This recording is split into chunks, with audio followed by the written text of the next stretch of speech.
السلام علیکم سامعین، ناظرین اور سامعین، محمد نوراللین چینل میں آپ سب کو خوش آمدید۔ میں ہوں محمد نوراللین۔ امید ہے میری پیش کی ہوئی کہانیاں آپ کو پسند آ رہی ہوں گی۔ اگر کہانیاں پسند آ رہی ہیں تو میرے چینل کو لائک اور سبسکرائب کرنا نہ بھولیے۔ تو پیش خدمت ہے آج کی کہانی، جس کا نام ہے معمولی سی بات۔ شاہد اپنے معمول کے مطابق صبح سویرے تقریباً 8 بجے اپنے کالج کے اندر داخل ہوا۔ کالج کے اندر داخل ہوتے ہی اس نے دیکھا کہ آج خلاف معمول کالج میں ہر طرف رنگین آنچلوں کی بہار آئی ہوئی ہے۔ لڑکیاں تو جیسے حسین پریاں لگ رہی ہیں، لڑکے بھی کچھ کم نہیں ہیں۔ ہر لڑکا خوب تیار شیار ہو کر آیا ہے، خود وہ بھی ایک ماڈل کی طرح ہی تیار ہو کر آیا تھا۔ وجہ اس کی یہ تھی کہ آج کالج میں ایک تقریری مقابلہ تھا، جس کے مہمان خصوصی وزیر تعلیم تھے۔ موضوع اس تقریری مقابلے کا یہ تھا کہ مرد اور عورت میں سے برتر کون۔ تو شاید اندر ہال میں داخل ہوا۔ صبح 10 بجے مقابلے کی تقریب کا آغاز ہوا۔ تمام شرکاء نے بہت اچھی تقریریں کی۔ ایسا لگ رہا تھا جیسے تمام شرکاء بہت اچھی تقریریں مکمل تیاری کے ساتھ آئے ہوئے ہیں۔ انہی میں ایک تقریر کرنے والی لڑکی کا نام فرحین بھی تھا۔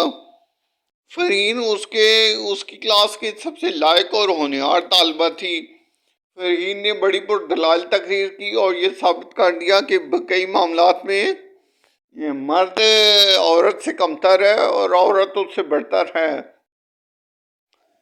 اس شاہد کو اس کی یہ بات سن کر بہت برا لگا اور اس نے ثابت کیا، اور اس نے وہیں بیٹھے بیٹھے فیصلہ کیا کبھی نہ کبھی وہ فرحین پر یہ ضرور ثابت کر دے گا کہ مرد اور عورت دونوں میں سے کوئی بھی کمتر یا بڑھتر نہیں، دونوں ایک دوسرے کے محتاج ہیں۔ فرحین کی اس تقریر پر فرحین کو پہلا انعام دیا گیا۔ انعام اس کے خود وزیر تعلیم نے دیا۔ اس کے بعد کچھ ہی عرصے میں اس کا یہ تعلیمی سلسلہ ختم ہو گیا۔ تعلیمی سلسلہ ختم ہونے کے فوراً بعد اس نے CSS کا امتحان دیا اور اچھے نمبروں سے پاس ہو گیا، اور ایک بہت اچھی جگہ اس کو سرکاری افسر مقرر کیا گیا۔ سرکاری افسر بنتے ہی اس نے اپنے والدین سے یہ بات کی کہ وہ فرحین سے شادی کرنا چاہتا ہے۔ اس کے امی ابو نے اس پر کسی قسم کا کوئی اعتراض نہ کیا اور ان کی شادی بڑی دھوم دھام سے ہو گئی۔ شاہد چونکہ اپنے والدین کا اکلوتا لڑکا تھا، اس لیے والدین اس کی ہر بات مانتے تھے۔ یہ کالج جس سے اس نے پڑھا تھا، یہ بھی بہت مہنگا اور امیروں کا کالج تھا، جس میں عام آدمی کے بچے نہ پڑھ سکتے تھے۔ لیکن شاہد کے والدین کو زیادہ امیر تو نہ تھے، لیکن شاہد چونکہ ان کی اکلوتی اولاد تھا، اسی لیے انہوں نے اس کو اس کالج میں داخل کروایا تھا۔ فرحین سے شادی کے بعد جیسے شاہد کی زندگی میں ایک بہار سی آ گئی۔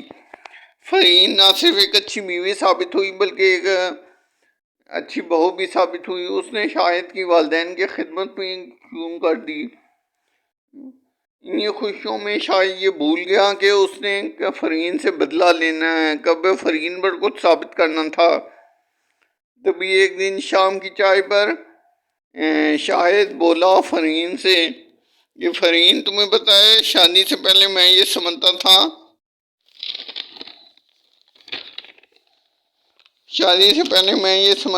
کہ عورت مرد سے کمتر ہے۔ فرحین مسکراتے ہوئے بولی، اب تو تم مان گئے نا کہ عورت کے بغیر مرد کی کوئی زندگی نہیں، عورت کے بغیر مرد کی کوئی زندگی نہیں، عورت مرد کے لیے لازم و ملزوم ہے۔ تو اسی لیے تو کہا جاتا ہے یہ ہر کامیاب مرد کے پیچھے ایک عورت کا ہاتھ ہوتا ہے۔ یہ بات تو معمولی سی تھی، لیکن اس کے مردانہ غیرت نے جوش مارا اور اس نے دل ہی دل میں یہ فیصلہ کیا کہ کبھی نہ کبھی وہ فرین کی یہ قرض ضرور نکال دے گا۔ اس بات کے بعد شاہد اکثر فرین سے ناراض رہنے لگا اور ان کے درمیان اکثر اس بات پر لمبی لمبی بحثیں ہوتی جس کا اختتام اکثر لڑائی پر ہی ہوتا۔ تھوڑے ہی عرصے بعد انہیں یہ خوشخبری ملی کہ فرین ماں بننے والی ہے۔ کچھ 9 مہینے بھی خیر خیریت سے گزر گئے اور اللہ تعالیٰ نے انہیں ایک خوبصورت بیٹی سے نوازا۔ اس خوبصورت سی بچی کو دیکھ کر فرحان بھی اپنی قسمت پر شاید بھی اپنی قسمت پر رشک کرنے لگا اور اس نے اس بچی کا نام اپنی اور اپنے والدین کی مرضی سے زینب رکھا۔ زینب ایک بہت خوبصورت گول مٹول سی بچی تھی، لیکن وہ ماں کے بہت زیادہ قریب تھی۔ ماں کے بغیر ایک پل اس کو چین نہ آتا تھا۔ اگر کبھی ماں 1-2 منٹ کے لیے نظروں سے ادھر ادھر ہو جاتی تو وہ رونا شروع کر دیتی۔ تبھی ایک دن اس کی ماں جب گھر پہ نہ تھی تو شاہد نے اسے اپنی طرف بہت بلانے کی کوشش کی، لیکن وہ نہ آئی اور مسلسل اپنی ماں ہی کو یاد کرتی رہی۔ اس پر شاہد کو فرین پر زیادہ غصہ آنے لگا۔ تبھی ایک دن شام کی چائے پر شاہد نے فرین کو اپنے دوست کاشف کا حال سنایا، جس نے اپنی بیوی کو ایک معمولی سی بات پر طلاق دے دی تھی۔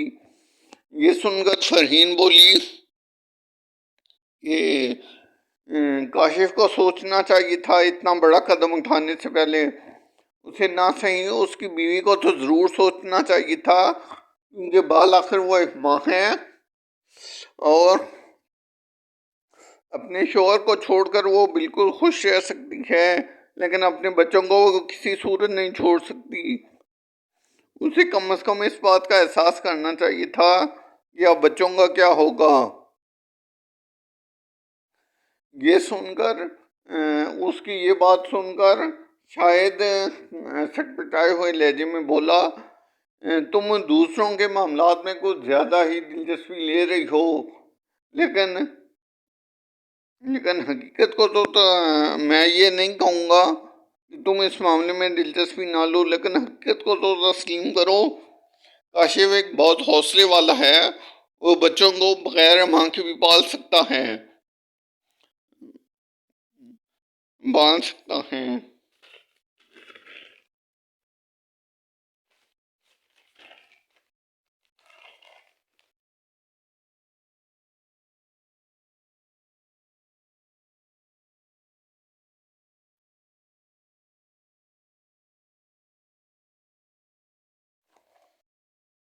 فرین بولی یہ آگے اس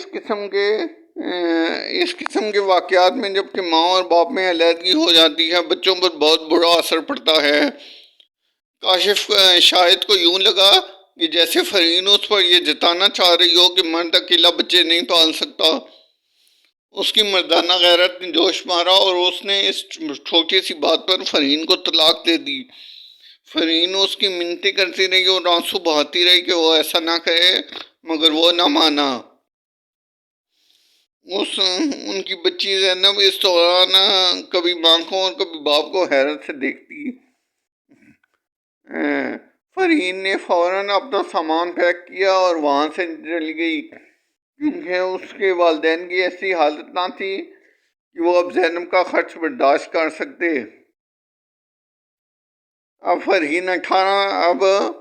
زینب 18 سال کی ہو چکی تھی اور BA کی طالبہ تھی۔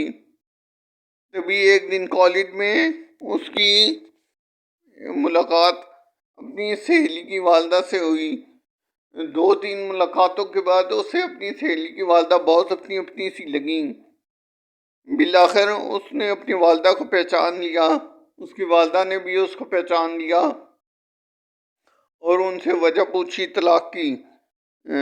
فرین نے اس کو ساری بات بتا دی۔ تبھی زینب اسی دن گھر آئی اور والد سے سخت ناراض تھی۔ فوراً اپنے کپڑے پیک کیے اور جانے کے ارادے سے گھر سے نکلی اس کے والد نے اسے بہت روکا اور کہا کہ بیٹی تو میرا آخری سہارا ہے، مجھے یوں چھوڑ کے نہ جا۔ اس نے کہا ابو یہ تو آپ کو پہلے سوچنا چاہیے تھا نا، آپ نے میری والدہ کو ٹیچ کیا جس کا آپ کو کوئی حق نہیں بنتا تھا، میں جا رہی ہوں ہمیشہ ہمیشہ کے لیے آپ کو چھوڑ کر۔ تو دوستوں کہانی آپ کو کیسی لگی؟ امید ہے آپ کو کہانی پسند آئی ہوگی۔ اگر کہانی پسند آئی ہے تو میرے چینل کو لائک اور سبسکرائب ضرور کیجیے۔ اسی کے ساتھ مجھے اجازت دیجیے۔ اللہ حافظ و ناصر۔ اللہ تعالیٰ آپ سب کا حامی و ناصر ہو۔